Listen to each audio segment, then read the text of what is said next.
The strike came at 300 Earth Standard, Frontier Time.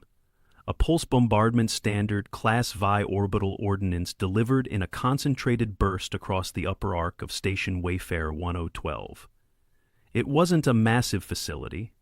A few hundred souls, mostly technicians, some families, a few eccentric astrophysicists with an unhealthy obsession for pre-fusion-era electromagnetics. Quiet, out of the way, insignificant. But someone hit it. Hard. Jaruvek, Field Admiral of the Chalari Breakclaw Compact, had reviewed the data 3 times. The attack had been unauthorized by Chalari High Council. The orders had originated from a rogue splinter within their second merchant fleet, technically a shipping union with delusions of military grandeur. Still, they'd pulled the trigger. There was no denying it. And now, all 17 member species of the galactic equilibrium held their breath. For 1,000 years, humans had been odd, reclusive, cooperative when necessary, but always dancing at the edge of galactic affairs like an old predator pretending to nap. When they first arrived, they brought with them strange fusion drives and philosophy degrees. They shared music freely but kept their black boxes encrypted. They signed treaties but never invited anyone home. No one remembered why peace had held this long. Not truly. Some claimed it was because Earth had never retaliated with full force. Others whispered about missing fleets in the early expansion years, about enemies that simply stopped transmitting. But now the first overt attack had come, and the galaxy braced for fire. What they got instead was laughter. It started within 20 minutes. Broadcasts flooded Chalari secure lines, bleeding into civilian bands, a loop of human laughter, different voices, some male, some female, a few gasping for air, one uncontrollably snorting. No message, no demands. Just laughter. Do we assume mockery, Juravec muttered, watching the feed on his personal console, or insanity? High Counselor Yadik flicked his tail and let out a low buzz. Mockery would be clean, predictable, but this is human response? Jaruvek didn't answer. He was too busy watching the second anomaly unfold. Jalari Fleet, Aegis 9, dispatched to patrol the far sector near human border space, had reported technical faults. Not damage, not sabotage, just misbehavior. First, their navigation systems began drifting by 0.03 degrees starward. Then, without changing coordinates, they found themselves 412 meters closer to Kurlan Theta's sun. The entire fleet, simultaneously. Worse, an hour later, long-range sensors pinged Aegis 9 as completely absent from system. They were still there, physically, but no probes, satellites, or scans could detect them. Visually, obvious. Technologically, nothing.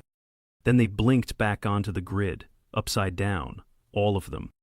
There was no rotation, no maneuvering, no burn signature. One frame they were normal, the next flipped and 90 degrees off formation.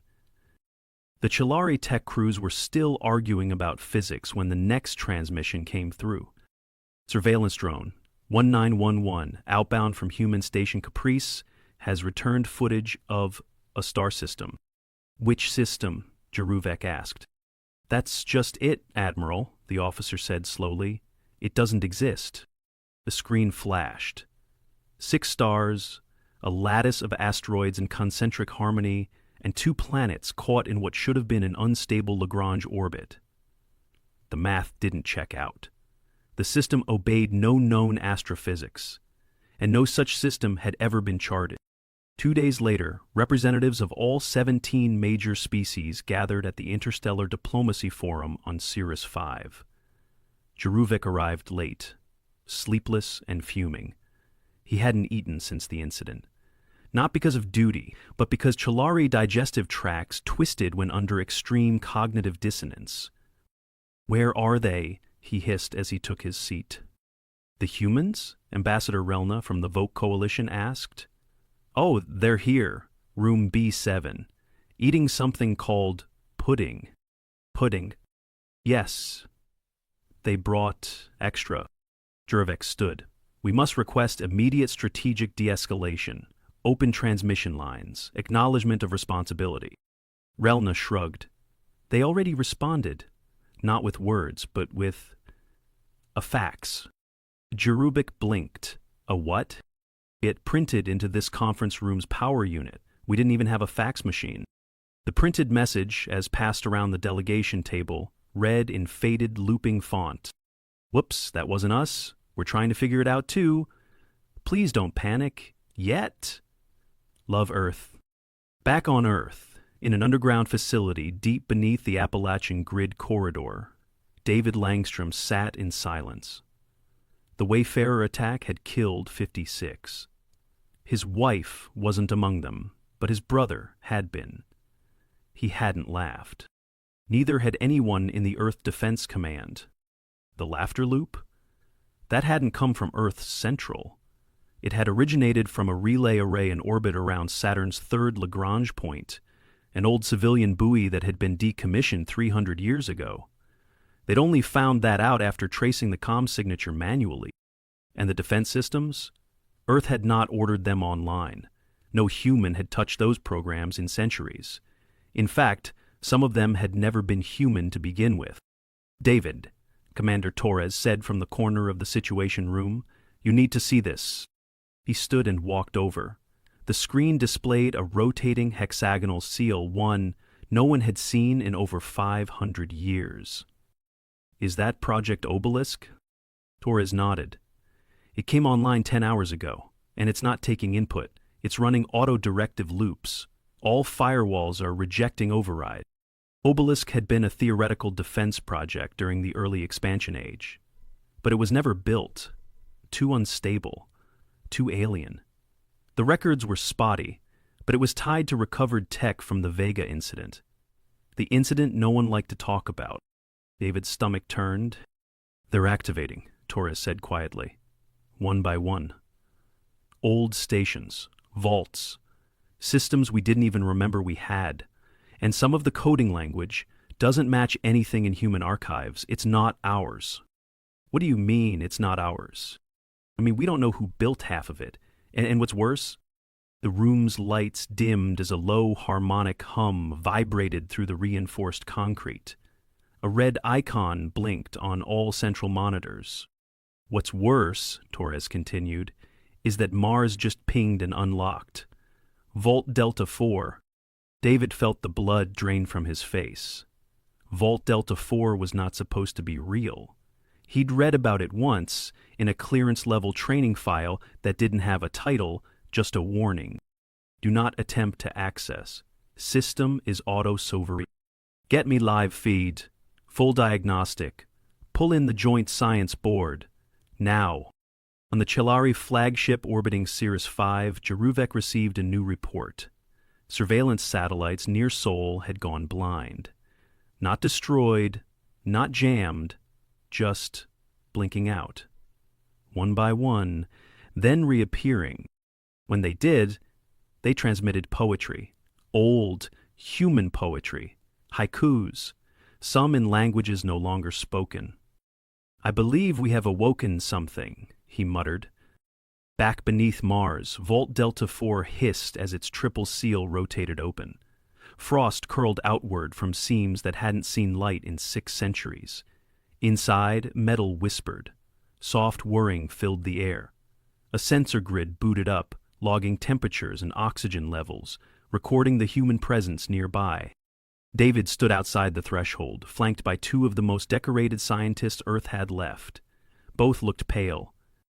This wasn't a defense system, Dr. Kwan whispered. This was a research vault. What kind of research? David asked. She didn't answer. Inside, embedded in the far wall, was a stasis chamber, and within it, something stirred. It didn't look human. It didn't look entirely alien either. And worst of all, according to the scanner feed, it was waking up. Earth hadn't launched a counterstrike. No declarations, no ultimatums. Because Earth wasn't in control. Something older was. And it had finally stirred. The entity inside the stasis chamber opened its eyes precisely 3 hours after the seal disengaged. Not abruptly, there was no sudden jolt, no gasp of resurrection. It simply opened them, like it had been waiting for someone to notice. David didn't move. Neither did Dr. Kwan or the others. The chamber's diagnostics hummed as the final layer of cryogel evaporated off the surface of the humanoid form inside. It stood about 2 meters tall, with elongated limbs and a cranial structure just on the edge of human. Skin pale, almost translucent, marbled with faint circuitry embedded beneath. The eyes were a flat silvery white, no irises, no pupils. It didn't blink. Kwan stepped forward, tablet raised. Her voice cracked as she activated the scanner. "Its reading is 73% human baseline," she whispered. "Genetic matches going back to 22nd century wet labs. The rest?" "Alien?" David asked. She nodded, slowly. "Uncatalogued. Like someone tried to splice human evolution with something older." The chamber doors opened. The figure took one step out, bare feet landing silently on the floor, its head tilted once to David. Then, in a voice smooth but oddly layered, it spoke. "Access recognized, level 7, directive echo reinitiated." The words made no sense to anyone present. But far beneath their feet, hidden arrays of ancient code unspooled themselves through Earth's fragmented defense lattice. Dead satellites flickered to life. Drones that had been little more than museum pieces began a silent orbital march. And in a region near Pluto's orbit known only as Grid Null, a communication relay activated that hadn't transmitted since the fall of Reykjavik DeepNet. A transmission pulsed into the void. The galaxy reeled. Not from war, not from weapons, but from confusion. Entire moons vanished from long-range sensors. Not exploded, just gone. No debris, no energy discharge. Then returned 12 hours later with reversed magnetic poles and minor shifts in gravitational output. Hundreds of planetary networks reported phantom gravity spikes, each peaking just before local AI cores suffered brief logic cascades. And throughout it all, Earth remained silent. Or so it seemed. Because in truth, Earth's diplomats were screaming, "Do you know how difficult it is to explain to a 12-limbed mollusk ambassador that your gravity is glitching but it's not your fault?" Leah Morton, Deputy Chief Liaison to the Galactic Forum, rubbed her temples furiously. "I had to invent a new verb tense just to imply unintended causality without suggesting guilt." She was speaking to Robert Kessler, her superior and former linguist, who now ran interference between Earth's remaining intelligences and the rest of the galaxy. They stood in a converted broadcast studio somewhere in Old Berlin, which had become the unofficial HQ for Earth's crisis diplomacy. "They don't believe us," he said bluntly. "No," she sighed. "They think we're buying time, that we've deployed a psychological warfare grid designed to look like incompetence." Robert gestured to a screen showing an excerpt from a Chalari news feed. "Humans deployed nonlinear temporal shadow tactics, surrender prepared to uncertainty." "They are terrified," he said. "So were we," Leah muttered. David Langstrom, meanwhile, wasn't having philosophical debates. He was in a med bay, being patched up after taking a broken wrist and a mild concussion during an equipment lockdown at Vault Delta 4. A drone panel had malfunctioned mid-seal and knocked him sideways into a support strut. The pain was very real. The fracture was clean but deep. Orthopedic foam had been applied and he'd been told not to lift anything heavier than a sandwich for at least 6 weeks. A nurse adjusted his sling with practiced efficiency. "You're lucky it wasn't worse," she said, tightening the brace. "Some of those ancient rigs aren't calibrated for organic proximity anymore." David grunted, flexing his fingers carefully. "Pain?" she asked. "About a 6, rising to 8 if I breathe too deep." "Standard recovery time is 35 to 40 days, she said, making a note. "We'll monitor swelling, but you're grounded." Grounded? He didn't argue. Not this time. He'd seen enough. Because the entity from the vault, the almost human, was walking Earth's surface now, under constant guard. It spoke rarely, ate nothing, but it had begun writing. Prints of pages. Symbols no AI could translate. Mathematical structures folded in recursive geometries. Geospatial patterns resembling stellar drift maps, but not from this galaxy. And the worst part? It wasn't alone. By the third week, 12 additional vaults had opened across the solar system. Not violently, not forcefully, just obeying some silent cascade. Each held something different. A machine intelligence shaped like a golden obelisk, a language array transmitting sonics inaudible to human ears, a biomechanical nursery with dormant constructs and air too dense to breathe. Mars trembled with underground motion. Luna's old mining tunnels lit up with unknown power sources. Even Titan began shedding its surface mist at irregular intervals, revealing geometric craters that hadn't been there before. Something buried in humanity's backyard was waking up. Something old. Not malicious, but utterly beyond modern control. "Explain this to me again," Jarovec growled at the gathered Federation envoys. "You are telling me Earth is not attacking?" Ambassador Relna nodded. "They are not. Their systems are activating autonomously. Half of them are centuries old. Some may not have been human in origin." "Then who built them?" The room fell silent. Someone, no one said, a long time ago. David sat in his recovery room, wrist pulsing dully in its foam casing, when the console pinged. He answered without thinking. The entity appeared on screen. It had begun calling itself Eden. "Hey, why did you wake up?" David asked. Eden tilted its head again, that unnerving, too smooth motion. The threshold was reached. "What threshold?" "The silence has lasted too long. The Sentinels assumed loss of continuity. Reinitialization was the safest course." "Sentinels? You mean the vaults?" "No. The Sentinels are elsewhere. What you see are relays, pieces of their work." David leaned forward. "Whose work? Who built all this?" Iden blinked once. "Your predecessor." "We are the predecessors." "Incorrect," Aiden said calmly. "You are the inheritors." On the far edge of the Sol system, just past the heliopause, an ancient probe activated. It was unmarked, cold-forged. Its fuel source had long since decayed, but now, powered by fields unknown to modern physics, it began transmitting in a language composed of shapes. The message was simple. Continuity reestablished, awaiting instruction. From where? No one knew.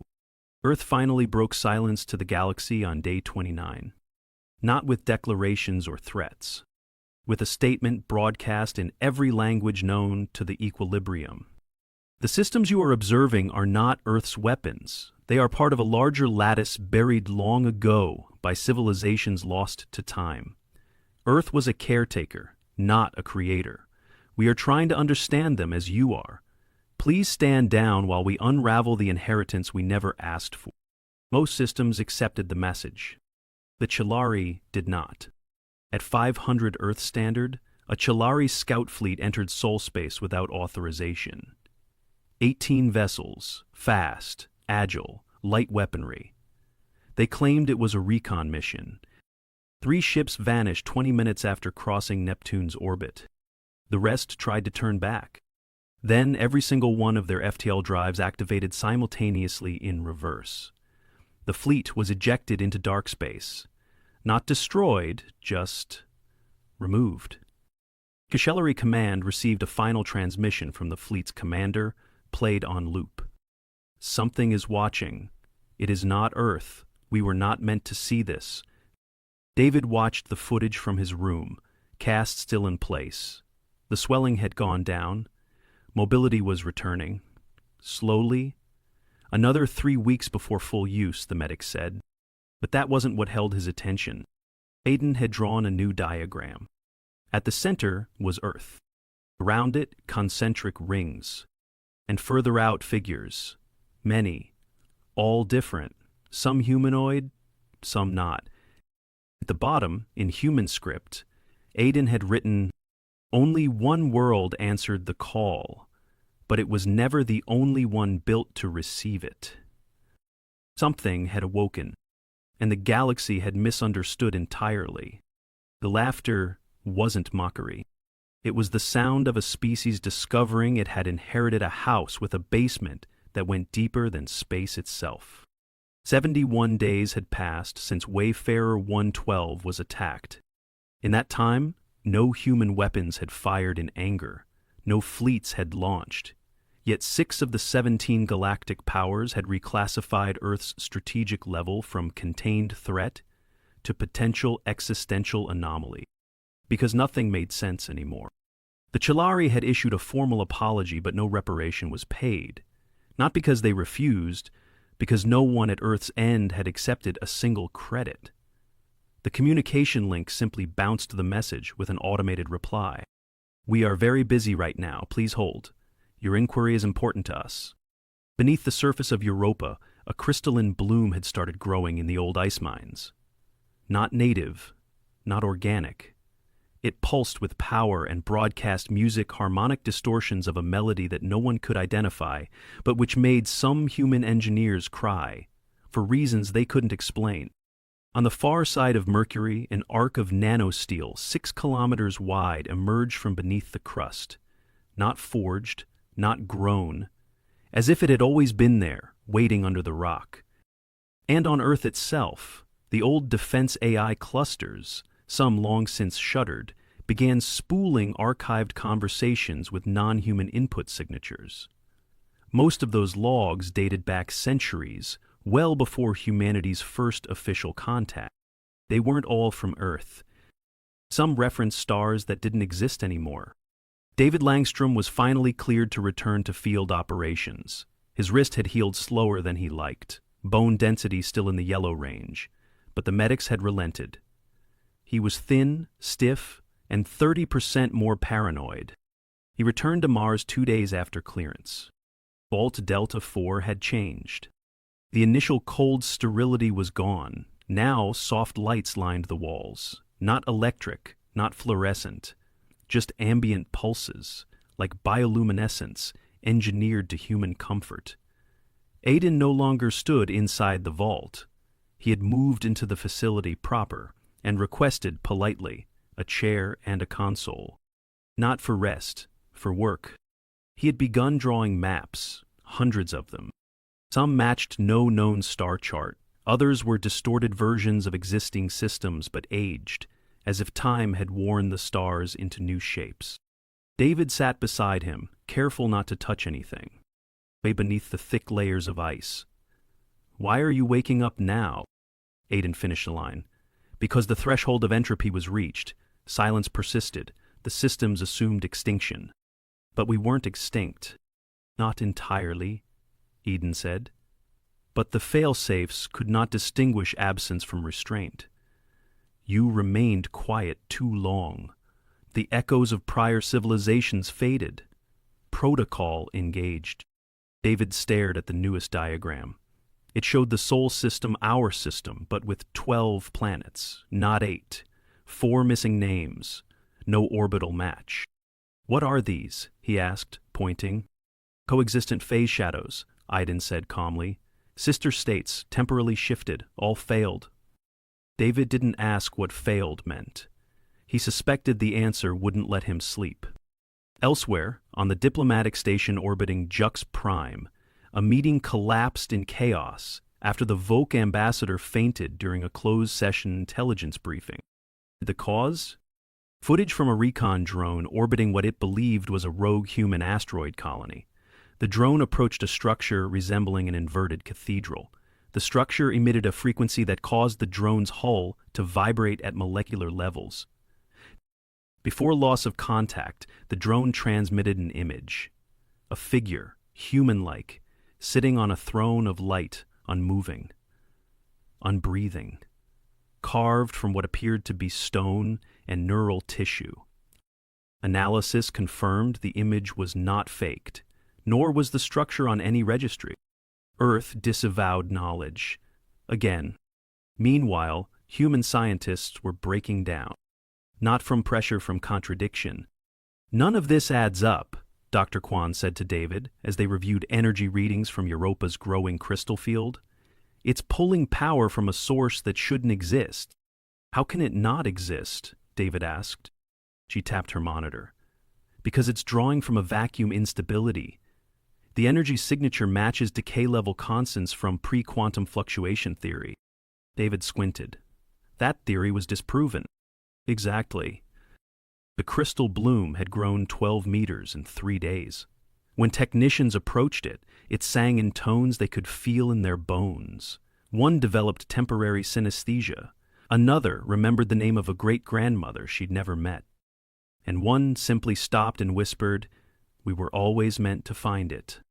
He was placed under psychiatric observation for 2 weeks. Tests revealed his brain activity had shifted into a pattern usually associated with lucid dreaming.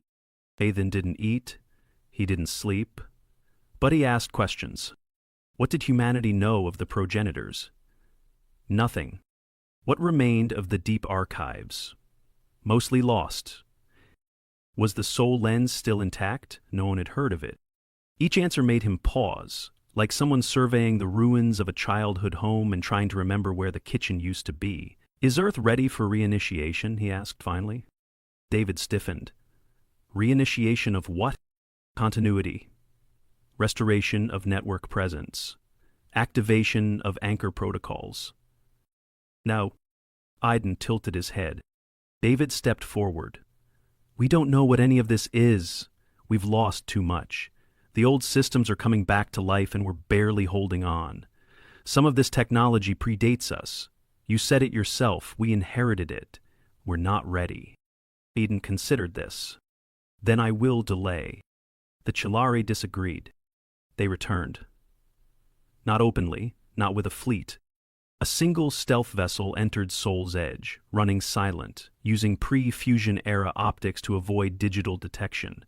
It made it halfway to Saturn before disappearing. Not destroyed. The vessel was found 10 hours later, embedded upside down in the ice of Enceladus. It's still intact. All 38 crew members asleep. None of them remembered launching. A message was carved into the outer hull. It read, "Let the children grow before handing them the keys." The galactic equilibrium voted on Earth's reclassification for the 3rd time. This time, the verdict passed. Earth was no longer a threat nor a partner. Earth was now labeled archaic sovereign custodian. The vote was barely understood even by those who cast it. It was a title used only once before in galactic records, referencing a planet that had self-destructed 2 millennia ago during an attempted ascension cycle. Jaruvek cast the final vote in favor. When asked why, he said only, "Because I've seen what happens when you ignore sleeping giants." Back on Earth, at a secure site in Nevada, an ancient satellite dish began rotating. No electricity was connected. It hadn't moved in over 400 years. It locked onto a fixed point in the sky. David, observing via uplink, watched as it emitted a pulse, not in radio, not in light, in gravity. The signal rippled through space, pinging unknown markers. Each responded, not with messages, or with movement. Old vessels, strange shapes long forgotten, began adjusting orbits. One by one, black sites around the galaxy began transmitting new coordinates. They weren't calling for help. They were calling home. David sat at the edge of the Martian ridge one night, sling long gone, fingers stiff but functional. Recovery had taken time, real time. No nanobots, just rehab, proper nutrition, slow gain. The way the body worked when treated with respect. Iden sat beside him, silent. "You said we weren't the first," David said. "That others inherited this before us?" "Yes." "What happened to them?" Iden didn't answer at first. Then finally, they tried to command what they didn't understand. They made war on the lattice, tried to overwrite it. And? Iden looked up at the stars. They failed, but they taught the system to wait longer next time. David exhaled. The Martian air was thin, but the domed helmet filtered it well enough. "We didn't ask for any of this." "You didn't have to," Aiden said. "The inheritance comes regardless. Can we shut it off?" "No." But we can delay it? For a while. David nodded. Then he asked the question that had haunted him since the day the vault opened. Was the attack on Wayfarer 112 what triggered all of this? Biden shook his head. No. The process began before that. The strike simply broke the threshold. What was the real trigger?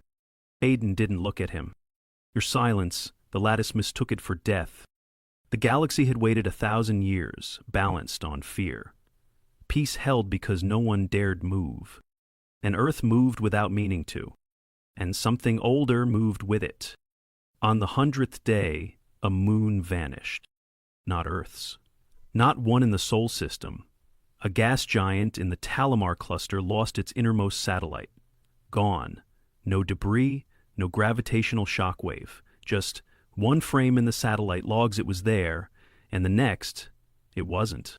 Then, 5 hours later, it returned. This time covered in glyphs, thousands of them, carved into the crust in lines kilometers long.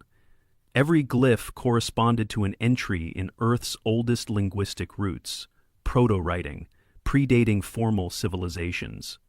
Some matched Sumerian symbols long believed to be religious abstractions. Others hadn't been seen before. But every scholar who saw them agreed on one thing. They were a warning and a reminder. Do not command what watches, only serve what waits. David Langstrom stood at the center of Earth's Joint Coordination Room, a restored Cold War-era complex buried in what used to be Colorado. Iden stood beside him, unarmed, unmoving. Around them, real humans worked, not AI proxies, old-school operators trained in observation, radio signal interpretation, kinetic model. The inheritance had to be handled by hands that remembered how to hesitate. They were watching Vault Sigma 1 open now, on the dark side of the moon. Unlike the others, this one hadn't been logged in any archive. No one had suspected it even existed. It didn't open with noise or light. The rock simply parted and an elevator rose, covered in dust that had never seen sunlight. Inside was a black pedestal, no interface. Is it safe? David asked. Iden looked at it, for once seeming unsure. I do not know. The galactic equilibrium had called an emergency conclave.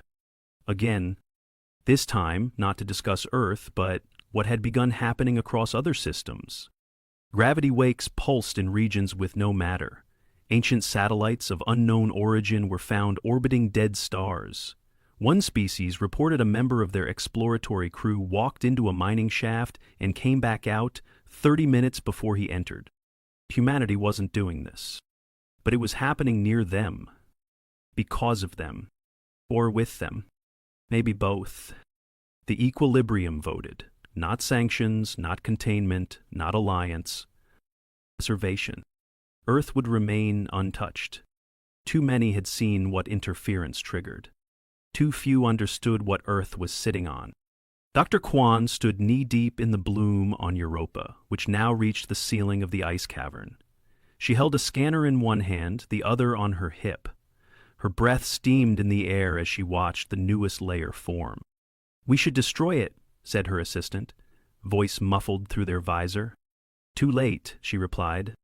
"What if it spreads?" "It's not spreading," she said. "It's unfolding. This isn't growth. This is emergence." She turned to face him. "You don't get to stop something like this. You get to decide how much you want to understand before it finishes, becoming whatever it is." Back in Colorado, David stood before the black pedestal. It hadn't moved since it emerged. No hum, no pulse, no reaction to light, motion, electromagnetic stimulation. It just sat. He looked at Iden. "You're sure you don't recognize it?" "I recognize the architecture," Aiden said, "but not the instance. This is not part of the continuity. It's older." "Older than what? Than memory?" David exhaled through his nose. "Then why leave it here? Why wait for us to find it?" Aiden gave the faintest motion of his head, almost a shrug, though not quite. Some things are left behind not to preserve, but to test. They ran every scan they could without touching it. Neutrino mapping, X-ray tomography, quantum resonance. Nothing showed internal structure, just vacuum. Not emptiness, literal vacuum, like the object was less than physical. When a technician tried to photograph it, the image file showed an empty room. When they tried video, the feed looped, omitting any frame where the pedestal was visible. Eventually, after long arguments, David gave the order. They sealed the room. Let the artifact be what it was. They weren't ready. Humanity didn't laugh anymore. The loops had stopped. The random behavior, the surveillance anomalies, the sensor ghosts, they all slowed. Earth wasn't quiet. It was listening. And the rest of the galaxy, still afraid, had finally stopped mistaking Earth's oddity for arrogance. They understood now. Humanity hadn't retaliated because there was nothing to retaliate with. The things that stirred when Wayfarer was attacked, those weren't defense grids. They weren't even programs. They were residues, echoes of civilizational architecture layered across millennia. Faint hands still trying to adjust the world long after their bodies were gone. And for reasons no one fully understood, humanity was compatible. The systems recognized something in us. Not perfection, not superiority, just familiarity. Or maybe just vacancy. We'd been silent too long. The lattice had interpreted it as extinction and tried to wake the next candidate. 3 months after the first strike, Earth submitted a final communiqué to the galactic equilibrium. One sentence. We will keep the door closed until we're certain it opens to something better. No threats, no conditions. And the door, whatever it was, remained sealed. The strange phenomena lessened. Ships no longer blinked from scanners. Time stabilized. Europa stopped singing. Iden stayed, neither alive nor machine, watching Earth the way a teacher watches a student long after the lecture has ended. When asked if more vaults would open, he only said, "Only if you forget how to ask the right questions." David, standing by the ridge overlooking the Martian bloom fields, finally allowed himself a moment of stillness.